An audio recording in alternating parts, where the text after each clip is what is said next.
দর্শক স্বাগত জানাচ্ছি সিএমএম বাংলা টিভির সংবাদে। এখন দেখবেন জামাল উদ্দিন কালাচানের প্রতিবেদনে বিস্তারিত। প্রিয় দর্শক, দেশে এবং দেশের বাইরে বিশ্বের যে কোনো প্রান্ত থেকে সিএমএম বাংলা টিভি চ্যানেলের নিয়মিত অনুষ্ঠানটি উপভোগ করছেন যারা, আপনাদেরকে জানাচ্ছি সুস্বাগত। আপনাদের সঙ্গে আছি আমি মোহাম্মদ জামাল উদ্দিন কালাচান। দর্শক, আজকে সিএমএম বাংলা টিভিতে যিনি অতিথি হিসেবে উপস্থিত রয়েছেন তিনি হচ্ছেন শ্রীপুর উপজেলা তেলিয়াটি ইউনিয়নের 7 নং ওয়ার্ডের মেম্বার পদপ্রার্থী জনাব মুস্তফা কামাল। মুস্তফা ভাই, আপনি কেমন আছেন? ইনশাল্লাহ ভালো আছি।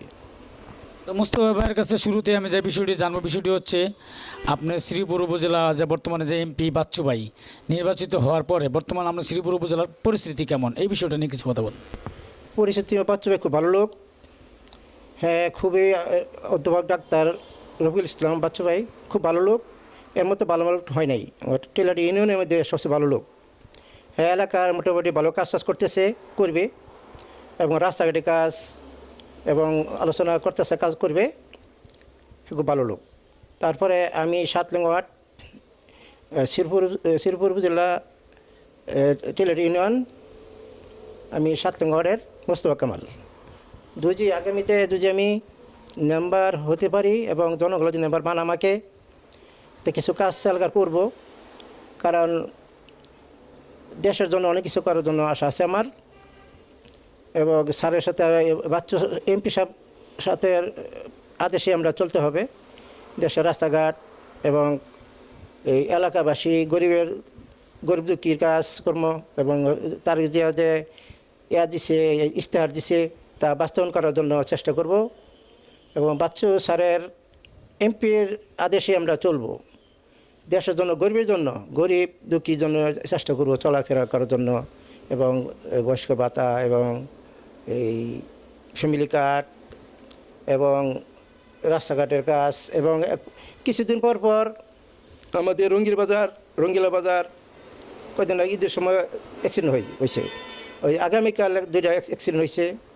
কিন্তু বাচ্চু ভাইয়ের আশা করব তার নিয়ে যে ফ্লাইওভার বানানোর জন্য চেষ্টা করব, যেন অ্যাক্সিডেন্ট ভয় কম হয়, অ্যাক্সিডেন্ট না হয়। আর এলাকাবাসীর জন্য একটু আমরা কাজকর্ম করতে চাই। যদি জনগণে আমার ভালোবাসে, জনগণকে নিয়ে আমরা চলব।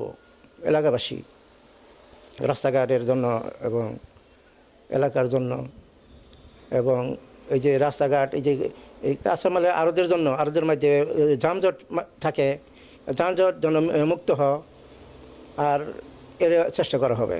আর রাস্তাঘাটে ময়লা টলা যেন না থাকে, ভালোভাবে পরিষ্কার থাকুন, যা চেষ্টা পরিষ্কার হওয়া যা।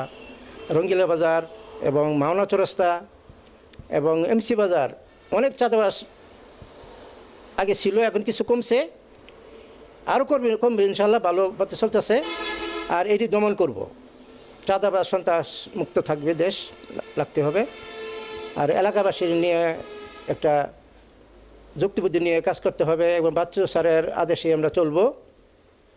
আবার একটু বৃষ্টির সিজন হলে আমরা এলাকাটা পানির সমস্যা আরও বেশি দেখা দেয়, যেন এই যে জিনিসটা যাতে আমরা সকলে মিলে চোখে দেখি, যেন এই দৃশ্যটা যাতে না হয়, এটা আমরা সবাই মিলে এটা কাজ করতে হবে। বাচ্চু স্যারের আদেশে দেখে গেছে কয়েকবারেই। কালভার্টের কাজ কিছুদিন ভিতরে শুরু হবে, স্যারে বলছে, বাচ্চু সাহেব বলছে। আর এই যে ইউনিয়ন পরিষদের রাস্তাটা, অনেক রাস্তাঘাটে খুব অবস্থা ছিল খারাপ, কিন্তু এটি মনে করেন আমরা এলাকা কিছু লোকেরা আমরা সহযোগিতা করে রাস্তাঘাটটি উঁচা করছি। এই যে ইউনিয়ন পরিষদ রাস্তাটা, তার এটার মধ্যে যদি ঢালাই করে দেওয়া হতো, তাই আমার ছেলেপেলেরা স্কুলে যাইতে সুবিধা হইতো। এবং 2টা কেন্দ্র মিলে, মূলত 2 কেন্দ্র মিলে প্রায় এই 10-12 হাজার ভোট আছে। ভোটটি মনে করেন দেশের মানুষ খুব ভালো হইতো চলাফেরা করলে। এলাকার ভালো একটা খেলার মাঠ নাই, স্কুলে খেলার মাঠটাতে এমপি সাহেব নিয়ে বইলা একটা খেলার মাঠ যেন করতে পারি, বলে আমাদের খেলতে পারে। আর পোলাপান পড়াশোনা যদি স্কুলের শিক্ষকরা যদি স্কুল ভালো থাকে, স্কুল খেলাধুলার মাঠ ভালো থাকলে পড়াশোনার মানও বাড়বে। ফলাফলের হলেও আনন্দ উল্লাস করে দিতে হবে, যেন ফলাফল দেশের ভবিষ্যতের ছেলেমেয়েরা তারা যদি শিক্ষার মান যদি বাড়ে, স্কুলের শিক্ষক মান বাড়লে দেশের উন্নত হবে। ছেলেমেয়েরা যদি মানুষ হইতে পারে, তো দেশের উন্নত হবে। কারণ আমরা আর আগামীতে ভবিষ্যৎ ফলা ছেলেপেলেরা আর ভালো ভালো শিক্ষকরা যদি গাফিলতি না করে ঠিকমতো যদি ছেলেপেলে মানুষ করতে পারে, পড়াশোনা করতে পারে, তে আমরা একটু উন্নত হব, উৎসাহিত হবে। কারণ মা বোনেরা দেখতে হবে গার্জিয়ান কীভাবে স্কুলে গেল, কীভাবে স্কুলতে আসলো। আর দেশের পরিস্থিতি খুব ভালো না, দেশ হলো এই বিভিন্ন ধরনের লোক দেশে এসে উঠছে, এটা খুব আমরা খেয়াল রাখতে হবে। মাদকের জড়িত না হওয়া, এই জন্য খেয়াল রাখতে হবে। কারণ দেশের এই বিভিন্ন দেশের লোক আছে, এই দেশটা ভালোভাবে চলতে হবে। আর সন্তান চাঁদাবাস মুক্ত করব।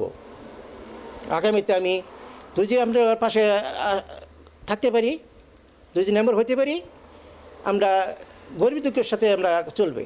কারণ আমার তোমার কোনো কিছু আছে, আমার জনগণের টাকা আমার পড়া রাখার কোনো প্রয়োজন নাই।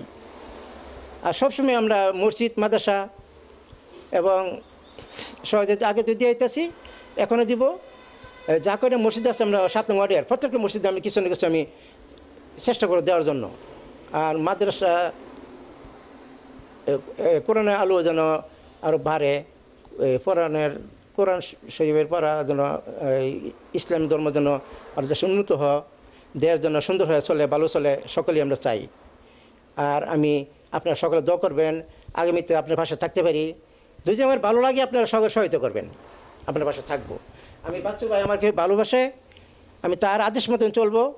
এবং মুসলিম ভাই আছে, বাচ্চু ভাই আছে, এবং দেশের জন্য কিছু করার জন্য আমার আশা ভরসা আছে।